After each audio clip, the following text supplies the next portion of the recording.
কুসুমকে প্রাণে বাঁচানোর জন্য এবার আয়ুষ পঞ্চযোগ সাধনা করতে গিয়ে নিজের জীবনটাই উৎসর্গ করে দিল। হ্যাঁ বন্ধুরা, ভিডিওতে লাইক দিয়ে দেখতে থাকুন। লাখো কষ্ট যন্ত্রণা সমস্ত কিছু মুখ বুঝে সহ্য করে নিয়ে যখন কিনা আগুনকে হাতে নিয়ে আয়ুষ যখন কিনা কুসুমের শুধুমাত্র প্রাণ ভিক্ষা চাইতে থাকে ঈশ্বরের কাছে এবং কুসুমের মঙ্গল কামনা করে যখন কিনা এই যোগ সাধনা আয়ুষ করতে থাকে, ঠিক সেই মুহূর্তে ঈশান যখন বলতে থাকে যে কী এমন ওদের মধ্যে সম্পর্ক রয়েছে যার টানে কিনা ভাইদা নিঃস্বার্থভাবে নিজের জীবনটাকে উৎসর্গ করে দিয়ে এই সমস্ত কিছু করছে জাদুঘরের জন্য।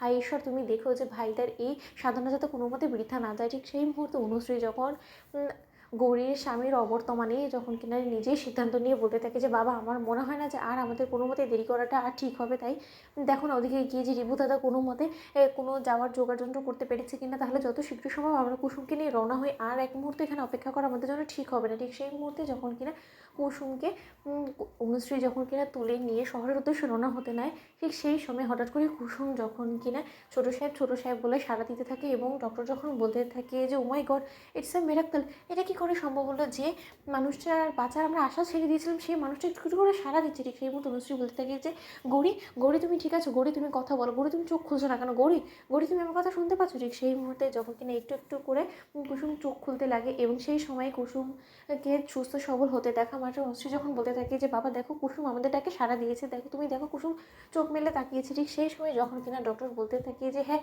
পেশেন্ট একটু একটু করে সুস্থ হয়ে উঠছে, আমার মনে হয় না যে আর কর্তার ওকে বাইরে কোথাও নেওয়ার কোনো প্রয়োজন আছে, আপনার শহরে যাওয়ার কোনো প্রয়োজন নেই। ঠিক সেই মুহূর্তে অভিমন্যু রয় চৌধুরী যখন কিনা বলতে থাকে যে আমি জানতাম যে আমার মেয়ে কোনো মতে আমাকে ধোকা দিয়ে এত সহজে আমাকে ছেড়ে চলে যেতে পারে না, দেখেছো ঈশ্বর আমার ডাকে সাড়া দিয়েছে, ঈশ্বর অবশ্যই কুসুমকে আমাদের কাছে আবারও ফিরিয়ে দিয়েছে, ঈশ্বর কথা রেখেছে। ঠিক সেই সময় যখন কিনা আয়ুষ অবশেষে সেই যোগ করতে গিয়ে অচেতন হয়ে পড়ে যায়, ঠিক সেই মুহূর্তে ঈশান বলতে থাকে যে ভাইদা, ভাইদা তোর হঠাৎ করে কী হলো? ঠিক সেই মুহূর্তে যখন কিনা ঈশান ঘাবড়ে যায় এবং অনুশ্রী পিসিমণি যখন কিনা বলতে থাকে যে সে যোগ করেনি, এই ছেলে রীতিমতো নিজেকে মৃত্যুর কোলে ঢলে দিয়েছে শুধুমাত্র তার স্ত্রীকে বাঁচানোর জন্য। এর জন্য তো এখন ওকে সমস্ত কিছু ভরপাই করতে হবে এবং এর জন্য তো ওকে শাস্তি ভোগ করতে হবে। রোদে পুড়ে আগুনে পুড়ে এই পঞ্চযোগ সাধনা করতে গিয়ে ওর নিজের জীবনে যে কতটা ঝুঁকি নিয়েছে সেটা তার বলা আর বলল, এবং এবার যে করেই হোক না কেন ওকে সুস্থ করে তোলার জন্য ওর স্ত্রীকেই এবার এই বিপদের মোকাবেলা করতে হবে। অন্যদিকে ঈশান তখন বলতে থাকে কিন্তু পিসি, এই সমস্ত কিছু কী করে সম্ভব হবে যেখানে কিনা